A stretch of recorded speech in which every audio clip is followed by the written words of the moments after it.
sang this song to me.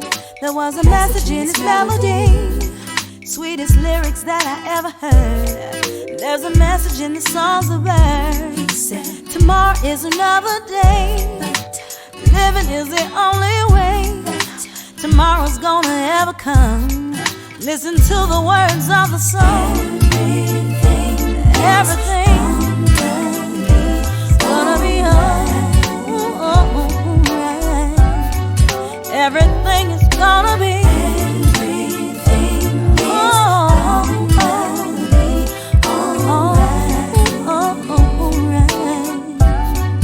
Welcome to A Sip of Inspiration. I'm Stephanie Wilson-Coleman. I'm known as the Empowerment Doctor, and I'm your host for tonight's show with Joyce Fields, who's an author of 10 books.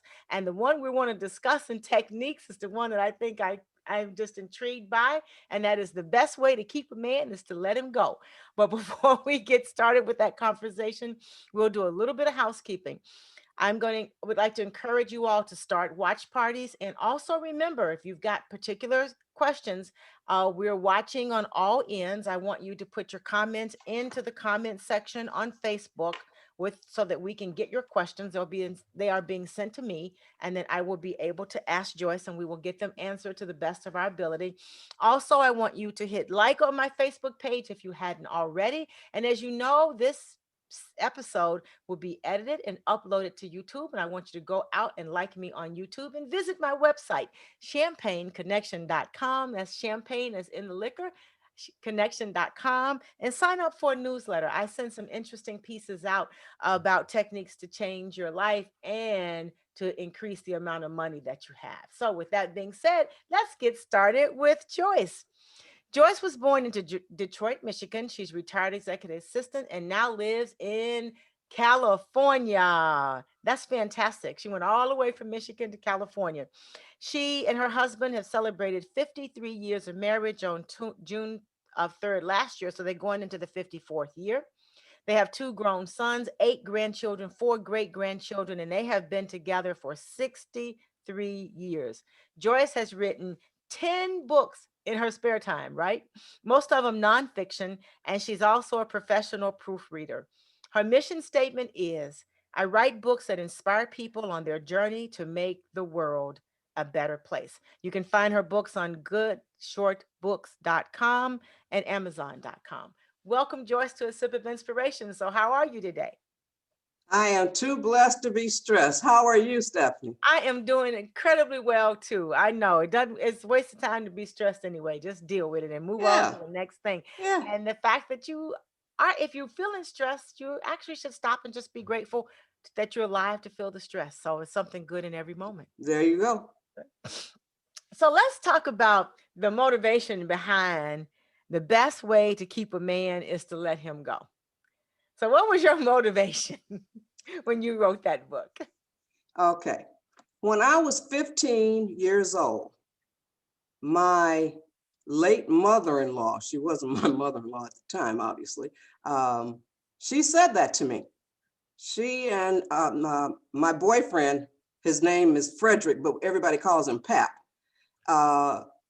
were standing in the front yard of their house, and she said, the best way to keep a man is to let him go. I didn't write that, and I was 15. I didn't write the book until I was in my 60s. That's how long what she said stayed with me.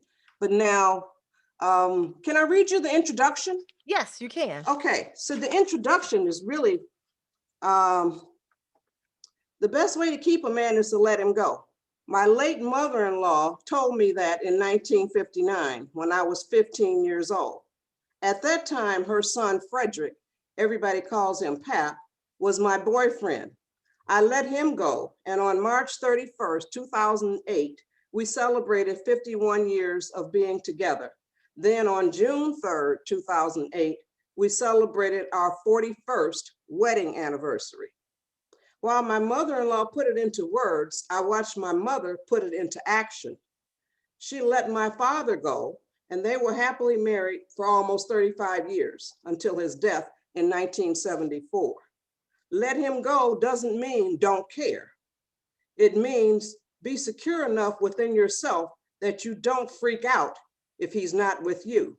and you don't know exactly where he is. Let him go means don't try to control where he can go or what time he must leave or return.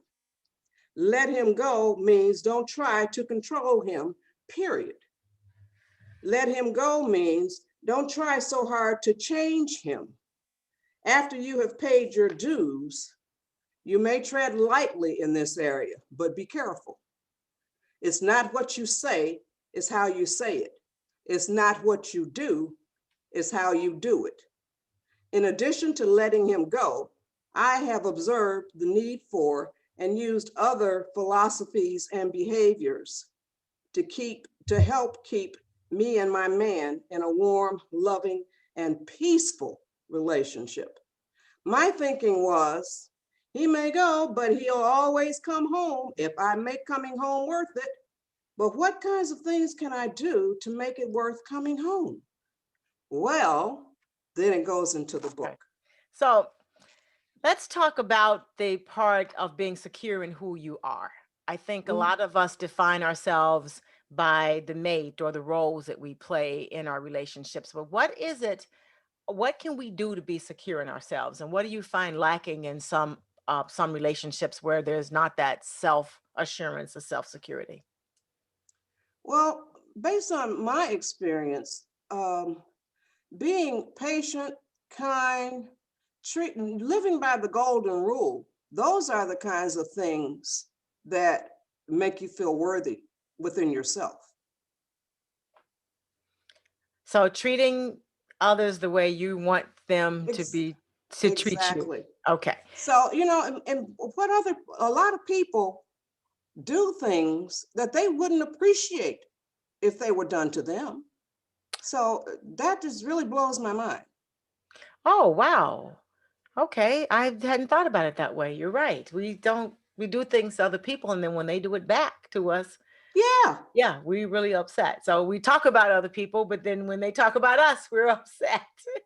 yeah. I don't care about other people talking about me. I want to give them something to talk about and something good to talk about, not something bad. So it all depends on how you are as a person. It all starts with you.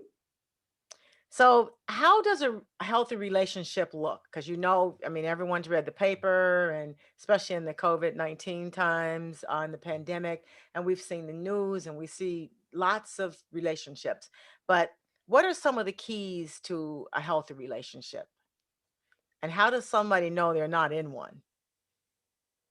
Well, if there's a lot of turmoil in it, it's not a healthy relationship.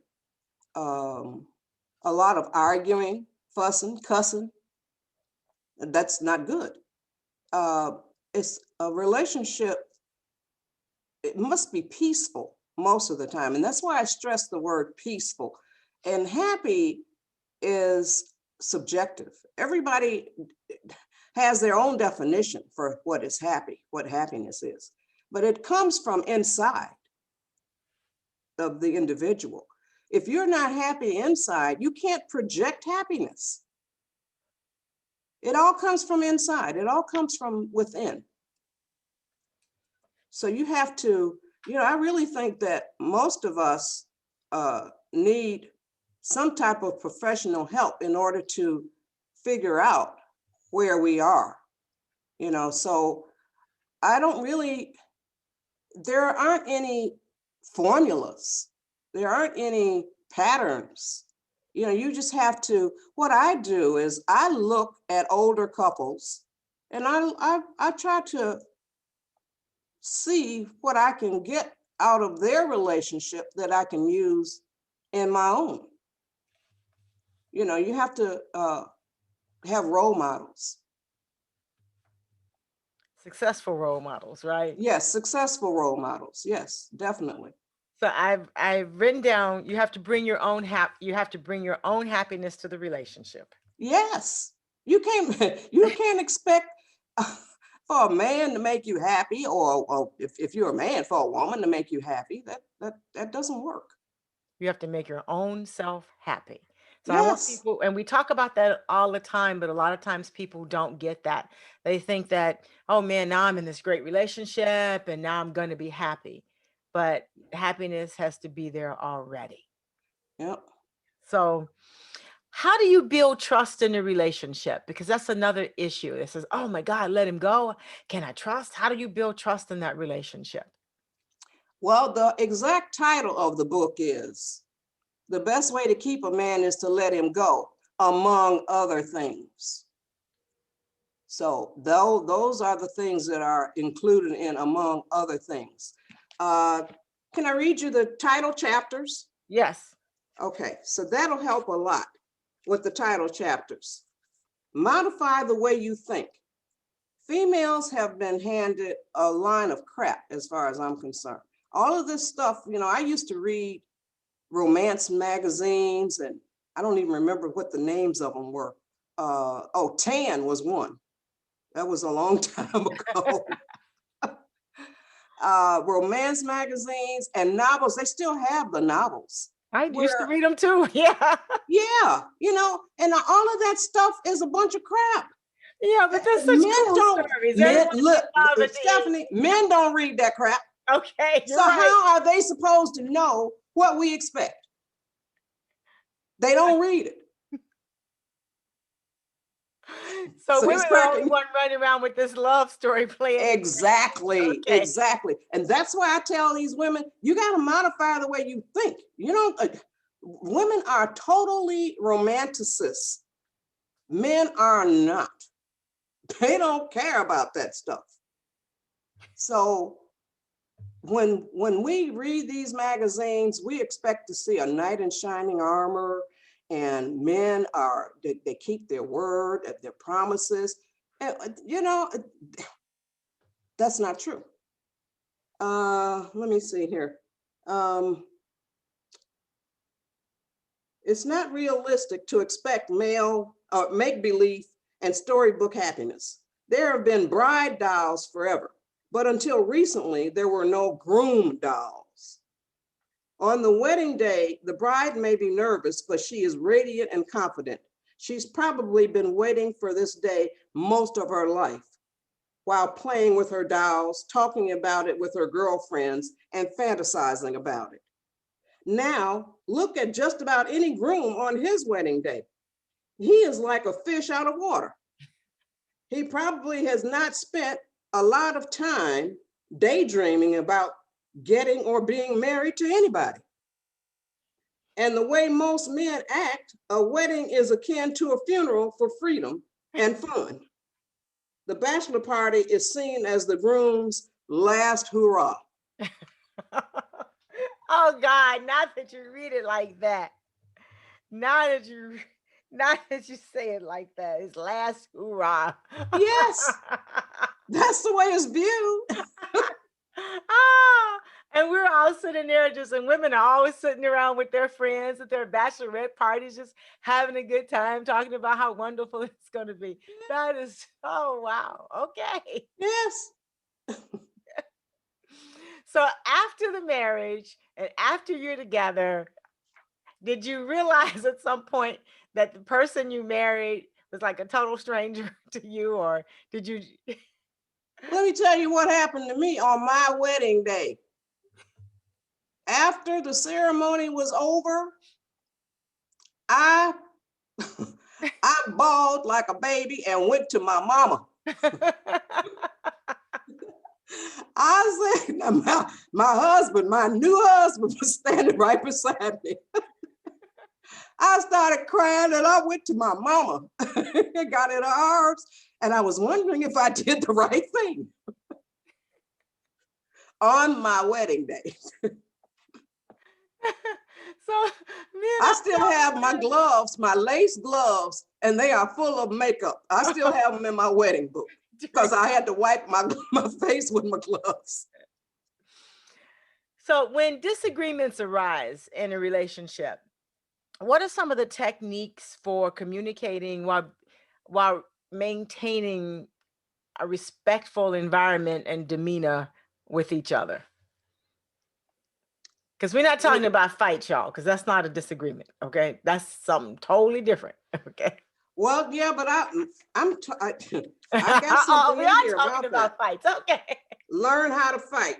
That's one of my title chapters. Learn how to fight.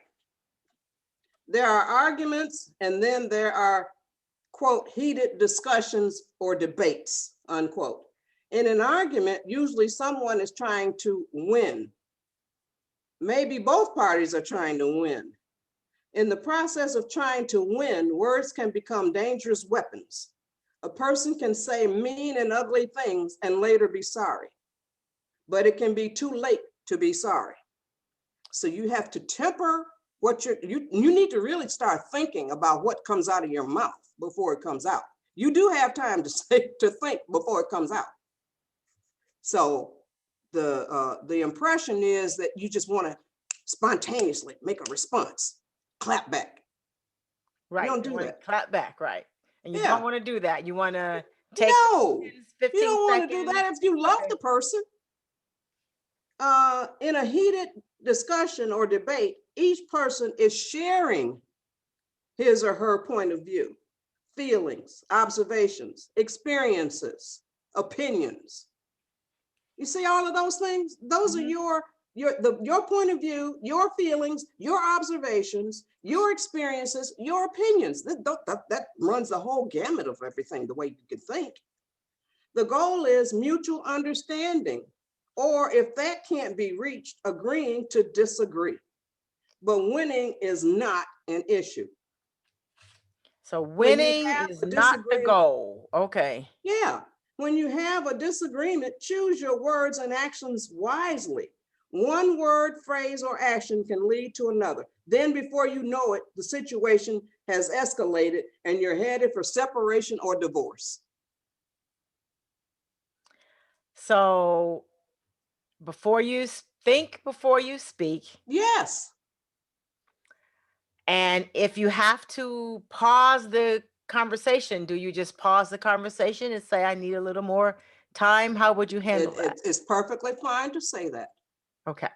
So it's not everything has to be handled right then in that moment. Exactly. And if you're really, really pissed off, you really need to stop and think about it and sleep on it sometimes. That's the best thing to do. Okay. That is great advice. Every issue doesn't have to be handled today.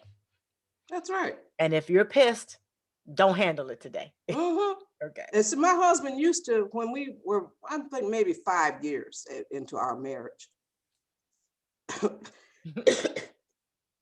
we would be eating dinner, arguing or fussing or whatever. I wouldn't miss a forkful. I just kept doing. He would stop eating. I said to myself, now I'm hungry, so I'm going to eat. So I ate, and I still do it.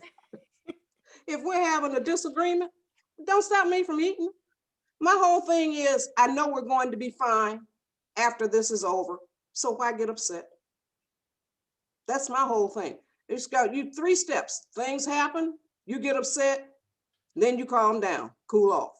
So why bother with the second step?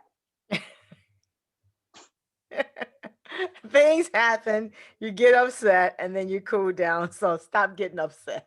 Yes. Okay. Stop getting upset. Okay. So what if you find yourself upset though? What do you do to calm yourself down? Because sometimes, we go from 0 to 10 and you don't even know how you got to 10 and you're like seconds That's a away person from that doesn't know him or herself. Okay. You have to know yourself. So I still talk to myself. Nobody can hear me. I mean, it's in my head, but sometimes it is out loud. But you talk to yourself about the way you know how you are. So I tell myself, I say, just calm down. It'll be all over in a few minutes, whatever.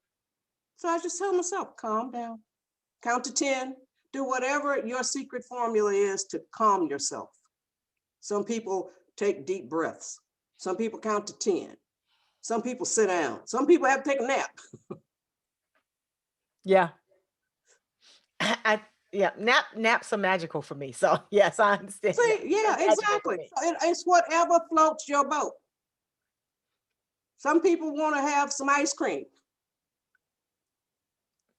That's soothing. Okay. But then you gain the weight, but hey, so it's a trade-off. It's a trade-off. So as Yeah. long as we avoid that upset. When people are upset, do you find that that's the time they make the worst decisions?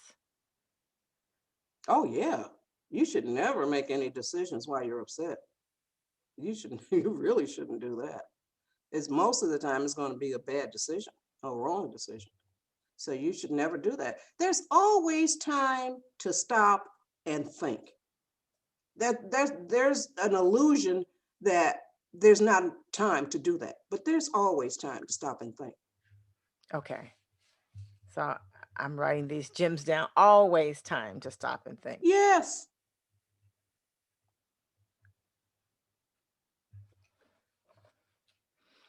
So now we're working on letting him go to keep him. So Okay. okay, so a lot of times people do like to keep tabs on their mates both ways. Where are you going? Mhm. Who are you gonna see? What you gonna do? All of that. So that's not what we're here to do. We're just to let him go and it'll be okay. Yeah, you have to have your own life, your own world too. Ah, You can't have you can't allow yourself to allow a man to be your total life. You have to have hobbies and different things that you enjoy. I love to cook, I love to sew, I love to read, I love to write. I like to do a whole lot of things. Listen to music, I love watching movies. and you believe we just need to remember we have a life, that we're a separate entity outside of the husband or Oh the my man. God, yes. We have got to keep our life together. Because a lot of Yes. people don't do that. They really don't. They stop visiting their friends. They stop doing things they like to do. And then all of a sudden, everything is together. And another thing is you need to talk to him and he needs to talk to you. Ask if you're doing anything that upsets him or that really ticks him off. Because sometimes people don't say anything, but it really bothers them when you do whatever you do, whatever it is. But ask, do I do anything that really bothers you? But you got to be prepared for the answers. So if you are not willing to accept the answers, then don't ask the questions. But so I ask a lot of people in my family, do I do anything to really upset you? That really ticks you off? Then if they say yeah, then I'll think about it and then I'll decide to change my behavior. I can change my behavior like anybody else on a dime. You can change your behavior. If somebody tells you you never close the door all the way, then you have to put it in your mind, I'm going to start closing the door all the way. I have to hear the door close now. Every time I close it. That'll change your behavior. It's just that simple, Stephanie. And sometimes it is the little things like that, the things that we can easily change that Yes, cause the biggest issues. Like yes. like the like squeezing the toothpaste from the wrong end of the tube. Mhm. Yes, I do not like that. So I got that in the book too. okay. I My got that husband, in the book.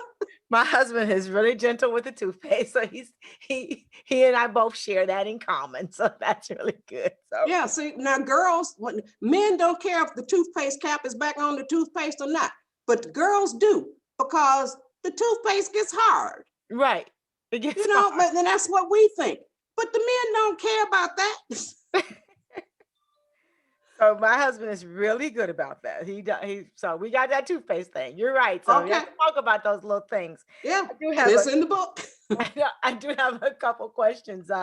One of them is what do you think are the three biggest things that women get wrong and don't understand about men? Wow. Ooh. Okay. That's a tough question. The three biggest things that women get wrong and don't understand about men. Right. Uh, One thing, men are going to look at other women. Okay, they're just going to do So it. Okay. yeah, and so a lot of women get upset when he looks at other women. There ain't nothing to get upset about. I look at other women too, because I want to see what they're wearing, how they got it together, the shoes, the perk, all of that stuff. So he's looking at them for a different reason. But he's still going to look at other women. So don't put your man in a position where you got to sneak to look at another woman. Just to looking at, he's with you. You're going to go home with him. He's going to go home with you. So what difference does it make if he looks at another woman? That's one thing. Wow, that's a tough question. It's. Yeah, but women look at other men too, so I don't understand the problem. I know. Yeah, I heard this saying a long time ago. Women wear makeup. Oh, okay. Men like what they see. Women like what they hear. That's why women wear makeup and men lie. That's a cool saying. Because women like what they hear. Okay, cool. Women like what they hear, and that's why men lie. So now my mother told me when her and my daddy got married, he told her all this stuff that he was gonna do and all of that. He never did any of it. But she still stayed with him and she still loved him. So men lie. Women do too, but men have the championship on that, I think. But men will lie. Men will look at other women. What's the third one? I'm trying to think. I've been in it, but I can't think of nothing. Three things. Men will, I think I got two. Men will lie. Men will look at other women. When the other one comes to you, we'll talk about it. Okay, yeah, that's hard because you're living it. You know, you're living it, and it's hard to separate something out. So if I think of another one, that I'll tell you about it. Okay, and repeat the name of your book again, because people are asking about the name of the book again. The name of the book is The Best Way to Keep a Man is to Let Him Go. Parenthesis, among other things. And our next question is there a way to skip the middle stage and go straight to happiness? So go from, I guess, get meeting and then straight to happiness. Can you just go straight there? No, there's no such thing. You don't get to skip the steps. Okay. No, you do not. As a matter of fact, you don't skip the steps in anything. So it's No, like, you don't. this is not any different. There's no fast track. And it's really not intended to be a fast track. That's what separates good relationships from poor ones. The good ones didn't skip any steps. They went through all of them. And they persevere through all of them. Exactly. So when partners have different emotional personalities, how does that affect the relationship? And if you're in one of those relationships where someone is really, I guess, hot-headed, I'm the fusser, my husband's the laid back one, It's the opposite with us. My husband's the fusser and I'm the laid back. Laid back. No, I'm the fusser. Okay. Okay. So, that's me. I fuss all the time. No, people know me. So when you have the different emotional personalities, what are some techniques couples can use to bridge the difference between those personalities? One of the things that I do, I still do it from time to time. Back in the 70s, one of my bosses invited my husband and me to what is called a marriage retreat. It took place at a convent, and it was a priest that was directing it. And it was a weekend, a 3-day weekend. And it helped to strengthen your marriage if it was not strong. And it helped to figure out what the problems were if you had problems. So one of the things that I learned in this marriage retreat in the 70s, write letters, write a letter. If you can't talk about whatever it is that's bothering you, write a letter and to the person, to your husband, to your boyfriend, whomever. And then after they read it, ask them to shred it, because you don't want to anybody to see how your deep feelings were, or else he can bring it with him, and you both can shred it or whatever. But after he has read it, it's usually the man that's writing, it's usually the woman that's writing a letter to the man, to her husband or boyfriend. After he's read it, and hopefully you can say words in it that to the effect of you hope that he will handle this calmly, and y'all can discuss it, after and over dinner or whatever, however you want to do it. But then you write the letter, and then you have to discuss what the letter said, and how it made you feel to write it, and how it made him feel to read it, and that kind of stuff. Does that make sense? Oh yeah, that's a great idea. Oh yeah, right. I still write letters. Shorter now, but Okay, shorter now. So it's shorter now. That is a fantastic technique. So write a letter saying what you want to say. yeah, how whatever he did made you feel. Feel. Okay. And then he reads the letter, and then you discuss that letter. That's fantastic. So in that workshop that you attended, um and they read the letter, what were some of the outcomes that when this priest did that? Were there couples who really, did they change their The outcomes were absolutely off the charts. It was fabulous. I couldn't believe it. Wow. And did you find when you got back home that you could see the changes in your relationship? I sure did. Yeah. Just from writing a letter.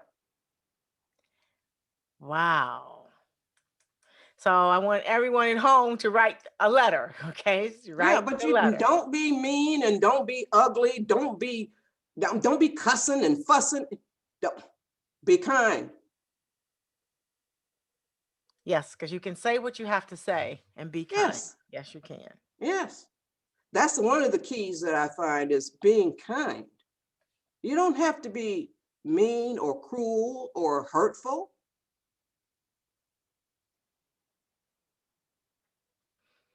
Okay. If you love him, what's wrong with being kind to him? So do you find that when people are not kind, that's usually something that's going on with them, and not necessarily? Oh yeah, definitely. It's something that they need to look at that's going on with them. Yes. It comes from inside. Okay. Only stuff that can come out of you is inside of you. If ugly comes out, then the ugly is inside. Okay. So how do you know when a relationship is over? Oh, that's easy. You can't stand each other. You can't stand to be around each other. So why do people stay in those kinds of relationships? Because a lot of people stay in relationships and they are miserable. A lot of them is shame. Okay. A lot of it is fear. And those are bad emotions. That's right. They are. They are very bad. They're very bad negative emotions. Mm-hmm. Shame and fear is mostly why they stay. And no place to go. And no place to go.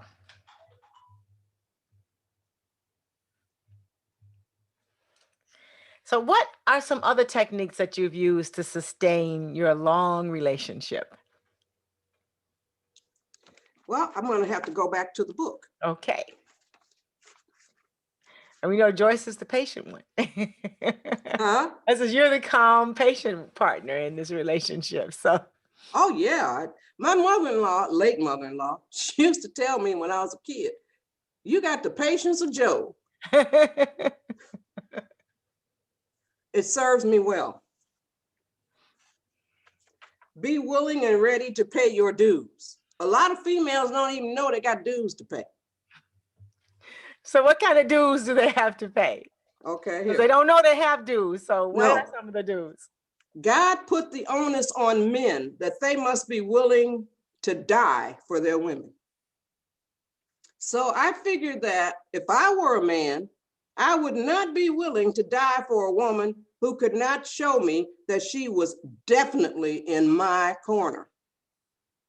In most long-term relationships where the couple is in their 70s or 80s or 90s, that's us now, we're in our 70s, the man seems content to sit back and relax and let his wife be the assertive one.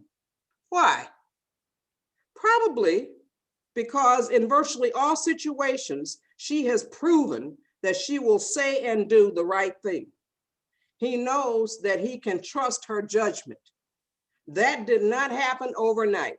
It also did not happen without a lot of tears shed by the female, a lot of unlearning undertaken by the female, a lot of heated discussions, and a lot of other stuff. My cousins, Malel and Henrietta Jackson, were married for over 60 years.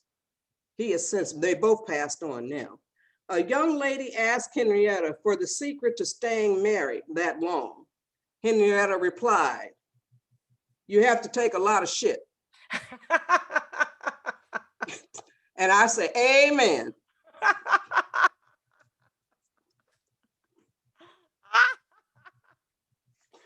Okay. And be supportive at the same time. Okay. Yes, exactly. But you know what I said now?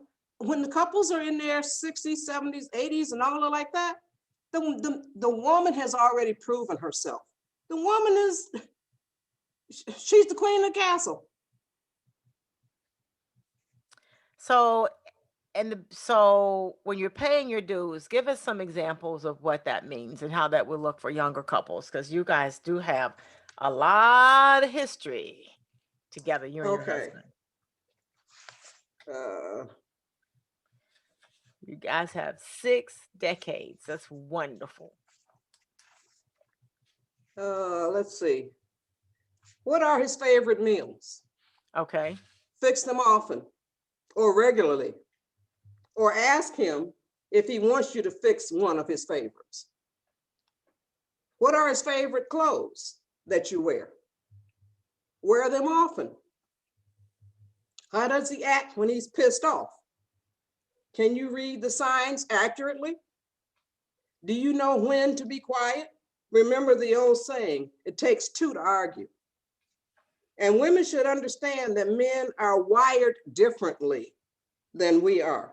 Usually when a woman looks at a very handsome man, she appreciates his good looks, and that's the end of it. She doesn't necessarily want to go to bed with him and would probably be insulted if he propositioned her on the spot. Women tend to be more concerned about the whole package and would want more information about the guy before bedding him. Looks to me as though a man's eyes are directly connected to his penis. When a man sees what he considers to be a very beautiful woman, he appreciates her beauty, and more than likely, he immediately, quote, wants a piece of that, unquote. Mentally, he's already undressed her and would be extremely flattered if she propositioned him on the spot. He'd probably be delighted to go with her. The sooner, the better.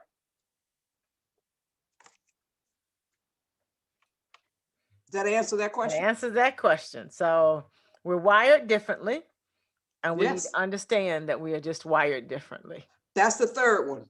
Okay. Wired differently. Wired differently. Right. And that's what women need to understand. They can't help it.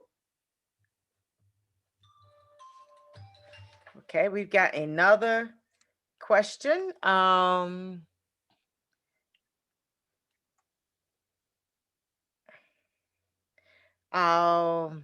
Where can your book be purchased?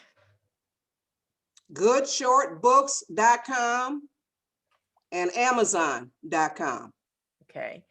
We're having, and for those of you on Facebook, it seems to be we're having a little trouble on Facebook. We do know the internet's been going out in and out. We are stable here, but we'll make sure that the episode is available for you guys for in case you missed anything, because we don't want you to miss anything at all. So let's go back to this favorite meals, because a lot of times we don't know what people's favorite meals are, and then some of us don't even cook. So sh- how many favorite meals should you be able of his favorite meals should you be able to prepare? All of them. All of them. Generally, how many? And it's how many favorite meals is your And, husband and, have? and no number. No. Okay. There's Okay. no number. Okay. If he likes 3 different kinds of things, do that 3. If he likes 15 or 20 or 100, do however many you can. Okay. Just how many you can do. Okay. And do them often. And there's also the last chapter in the book is entitled "The Way to a Man's Heart is Through His Stomach." Many women today seem to take pride in the fact that they do not cook. The way to a man's heart is through his stomach is a very, very old saying that still rings true today. Most people, especially men, truly enjoy a delicious home-cooked meal, not something out of a box or out of a can, but something that their lady went into the kitchen and created with her own 2 hands. In many cases, the men grew up in homes with mothers who were excellent cooks. When they move away from home, it is likely that they will not have another delicious home-cooked meal unless they go back and visit mama. The smart woman will learn how to cook, love to prepare her man's favorite meals, and take pleasure in the accomplishment. For those women who want to learn or want to expand their culinary repertoire, I've included some of my own recipes. So here are the recipes in this book. I start with desserts. I know that's right. Desserts the way to everybody's heart. I'm telling you. Yeah. I think you should Apple dessert pie is first. my Apple own pie. apple pie recipe, my own banana pudding recipe. Aunt Yeti's pound cake, that's a recipe that's been in the family for over 50 years. Lemon cream pie, pineapple or cherry cream cheese pie. That's my husband and my son's favorite. I learned how to make that in the 70s. Spaghetti meat sauce, lasagna, chili, macaroni and cheese. I've given my macaroni and cheese recipe to a whole lot of people. Mashed potatoes, pepper steak, skillet chicken and rice. That's a recipe that I made up. It's just chicken, rice, onions, and chicken broth. Tuna salad, oven fried chicken, beef stew, top of the stove chuck roast. I put my chuck roast on the top of the stove. I don't put it in the oven. I think the oven dries it out. So meatloaf, chicken and dressing, dry beans or peas with smoked turkey, greens or cabbage with smoked turkey. Sauteed cabbage is the last recipe. I love sauteed cabbage. I can eat that just standing at the stove. And I love to cook. Okay, so you love to cook and you make sure that there's always a home cooked meal. So Yes. okay, cool. So we need to learn to cook some stuff, right? That's what I think. Yeah, it actually And can. not only that, but when you go out to eat, you don't even know what's in it. Oh, you're not kidding about that. Not anymore. You don't know what's in it. Yes, you cook it yourself, you know what's in it. Yeah. Mhm. So how do you keep a long-term relationship fresh and exciting? Well, one of the things that I like eye candy too. Now they say that men like eye candy. I like eye candy because I told you I like to see a woman who's well dressed, put together. So right now I'm wearing a short skirt and a top, and that's my phone ringing. I'm not answering it. Okay. But so I got on a short skirt. I told my grandkids when they were they're almost 40 and 38, something like 37, 38. They're older. When they were teenagers, I don't even know if they were teenagers, may have been like 10 or 11 years old. I told them, and I was wearing short skirts back then. I've been wearing short skirts since the 70s when it came out. So I told them, I said, I'll be wearing short skirts, short and tight, when I'm 80. Now I'm wearing a short skirt today, and I'm trying to keep my promise. Okay, try to keep your promise. Well, I'll be wearing high heels until I'm 80, so I I understand. thought that I would too, Stephanie, but I stopped wearing them, and now I cannot. Your leg muscles, they do something to your leg muscles. Oh, we've got a question here that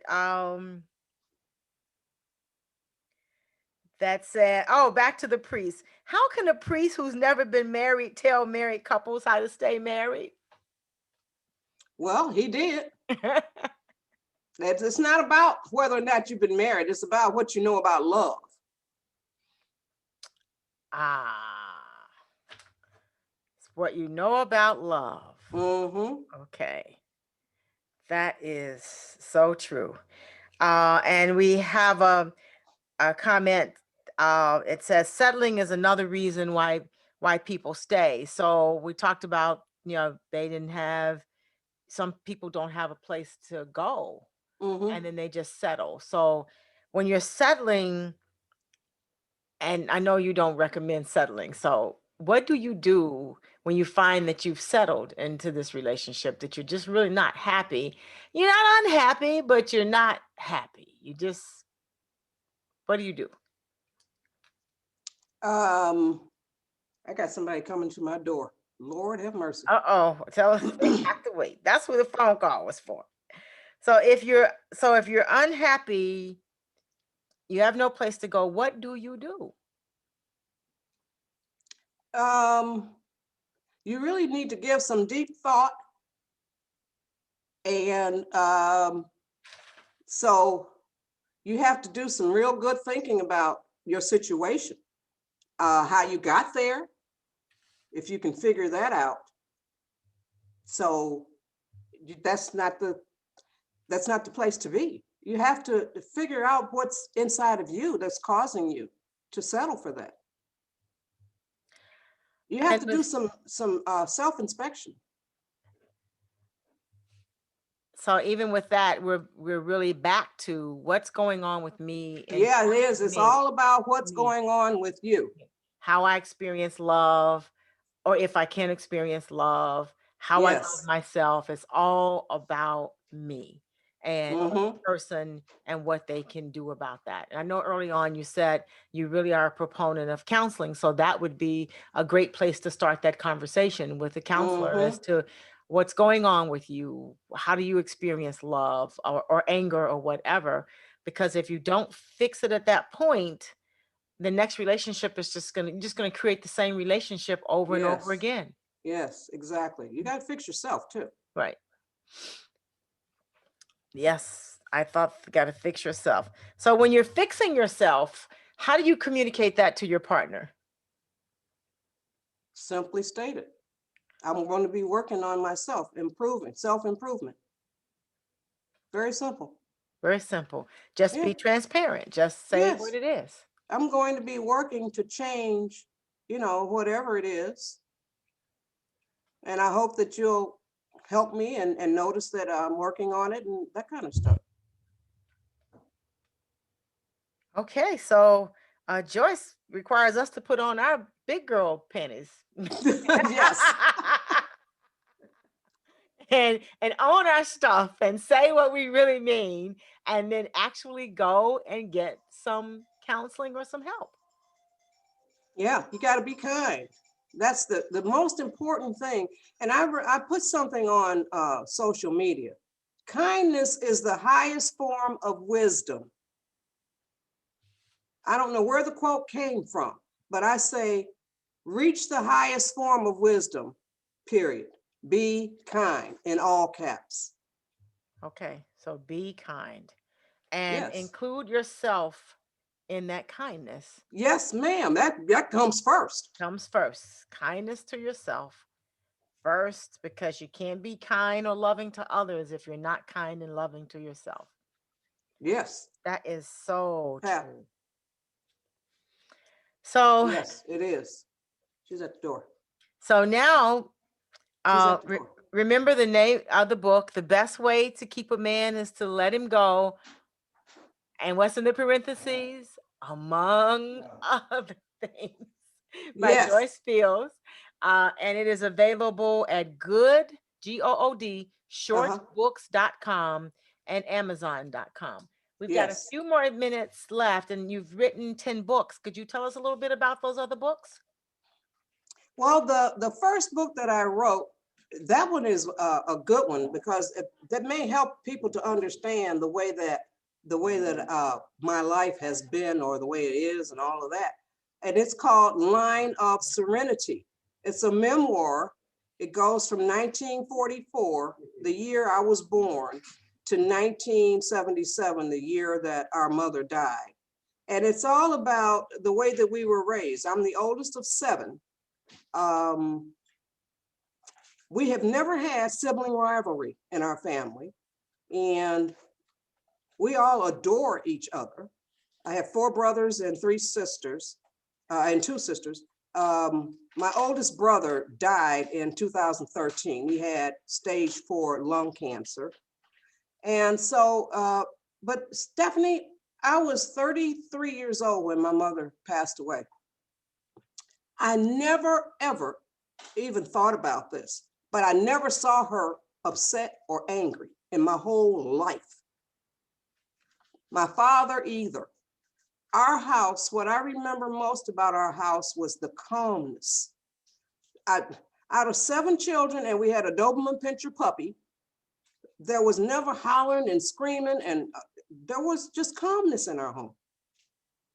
And if you get that book, and it goes into the escapades that we did when one of my oldest brother, he lied on my mom and told the neighbor that she wanted to borrow a couple of dollars. So, and then he wanted to go to a baseball game.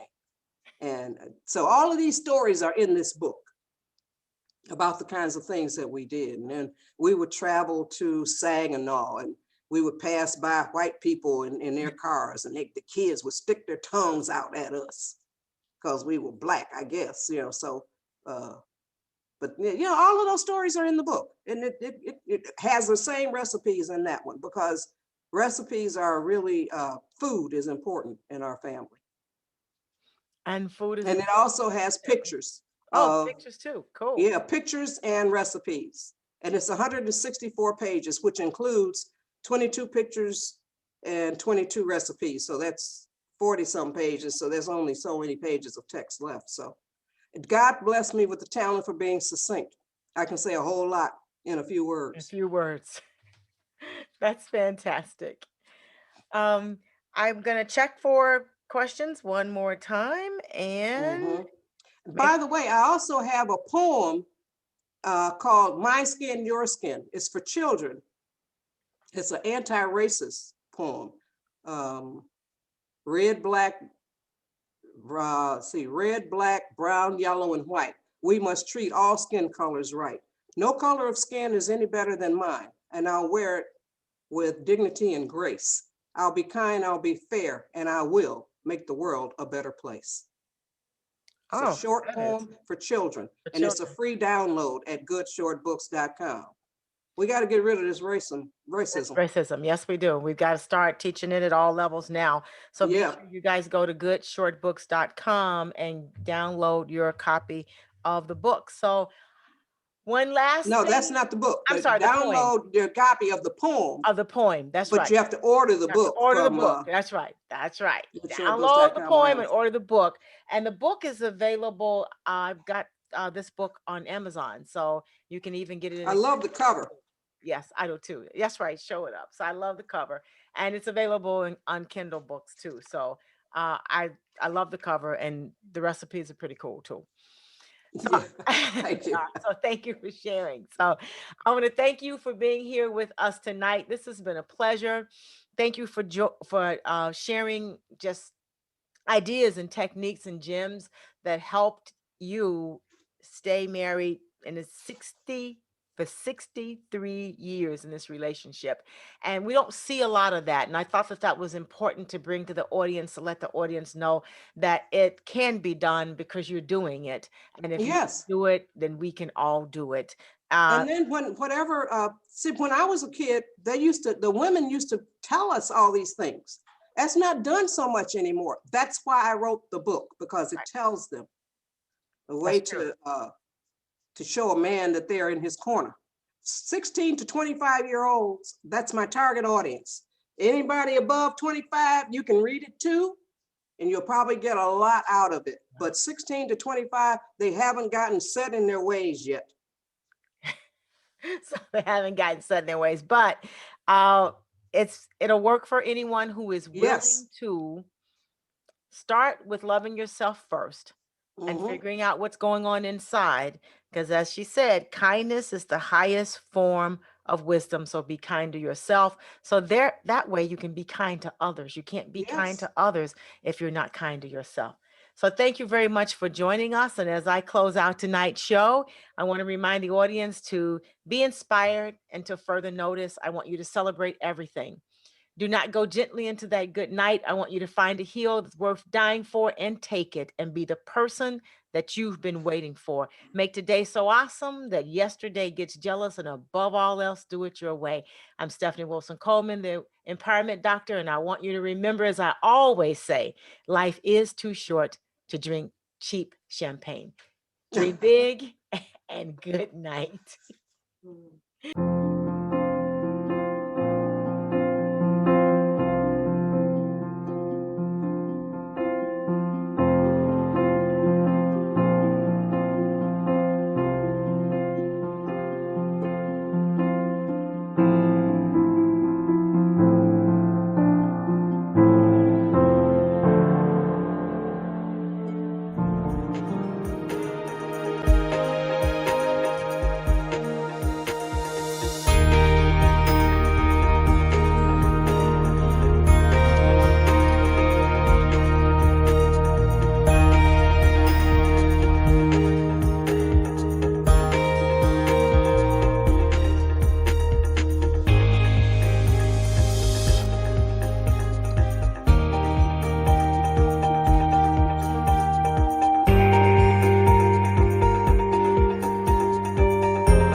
But life's too short to drink cheap champagne.